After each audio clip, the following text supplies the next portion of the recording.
is one of the most deeply important aspects of culture and society. There's nothing quite like going back to your mum's or your grand's cooking to remind you of home, and we can learn a lot about how people lived in the past by looking at the food that they ate.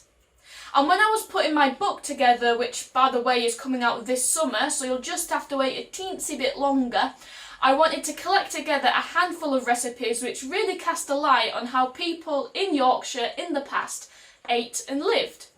So today, as you can probably tell, I'm going to be cooking a 3-course meal of historic Yorkshire recipes. So come dine with me as I take you on a gastronomic journey through Yorkshire's hidden history.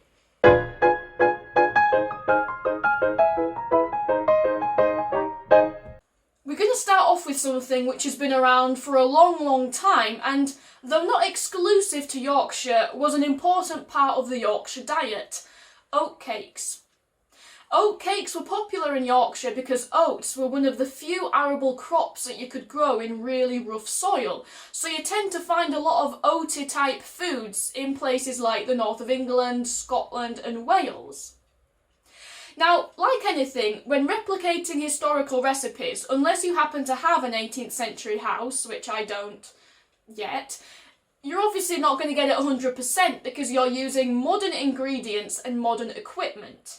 So traditionally, these would have been made with things called bake stones, which obviously I don't have, so the recipe I'm using has been adapted for modern use. You will need 170 grams of oatmeal,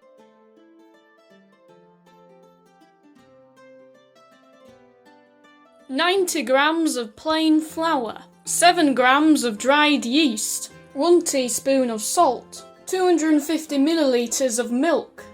I forgot that you're actually supposed to warm the milk before adding it, so oopsie. 250 millilitres of water. That cloudiness is just the milk residue, I don't have weird water. We're now going to mix this all together. So now you're supposed to leave it in a warm place for 20 minutes for the yeast to activate, but because I forgot to warm the milk and water, I'm going to stick it in the microwave on low for about 20 seconds and cheat.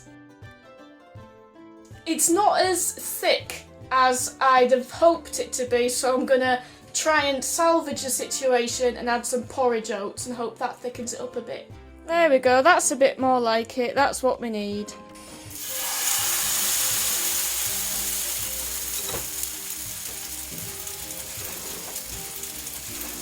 I'll call this one the Stranglers because it's golden brown. So whilst that one's cooking, I've just tried a bit of this one. Now, it's a little bit too thick, but it's still quite nice. It's basically a very oaty pancake. Okay, so now for the really exciting bit. Recruiting sergeants of the 33rd West Riding Regiment of Foot would go around towns and villages with oat cakes stuck at the top of their swords. This gave rise to the regimental nickname Havercake Lads. Don't worry, the sword's not actually real, but obviously I'm going to try demonstrate this. So, here's my oat cake, here's my sword. Well, it doesn't actually work that well, but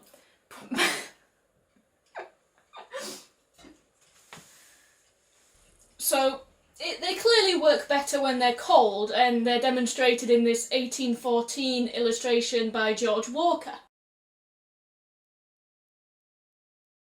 Anyway, let's move on to making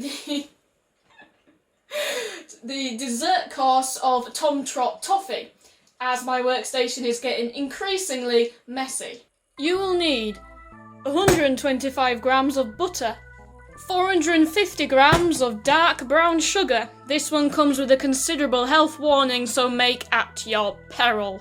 The recipe calls for 60 grams of golden syrup, but there's enough sugar in this already, so I'm just going to do 2 tablespoons because it's easier to measure out. Same with black treacle, the recipe calls for 60 grams, but there's enough sugar in, so I'm just going to take 2 big dollopfuls of it. This always makes me think of that great molasses flood. What a terrible way to go. So now we're just going to heat up the mixture and let it melt. You want to keep stirring everything so that it doesn't burn. Hubble bubble, boiling trouble. The best way of seeing whether it's ready is to drop a little bit of it into a cup of cold water. If it starts to solidify like that, then it's ready to go. Then pour it into a greased lined baking tray and leave to cool.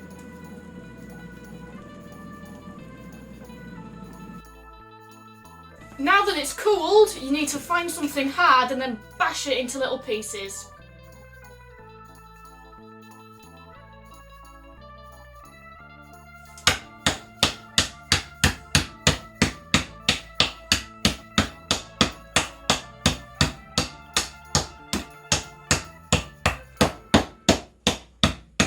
I think that's enough.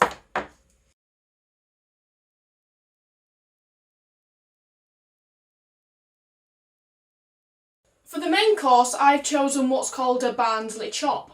It's a lamb chop and was said to have been first served at a hotel in Barnsley, hence the name, in 1849, and was on the menu when the future Edward VIII visited in 1933. You probably won't find it in supermarkets, so you'll have to do what I did and go to a local butcher. Now, there's no special Yorkshire way of preparing it, as it is just a lamb chop, so I'm going to do all that behind the camera and then show you the finished result at the end. And here it is, the finished Barnsley chop, a meal fit for a king.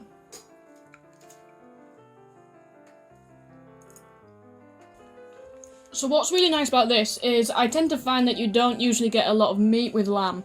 But this, it's a pretty hefty chop, so you get a lot of it and it's really, really nice. I'm loving it. So there you have it, a Yorkshire 3-course meal. As you can tell, all of this stuff is fairly easy to make, even though there was some chaos along the way. So if you've been feeling inspired or hungry, then I highly encourage you to make it yourself at home. If you enjoyed this type of thing, I've got a lot more recipes in my book when it comes out, so stay tuned for more updates along the way.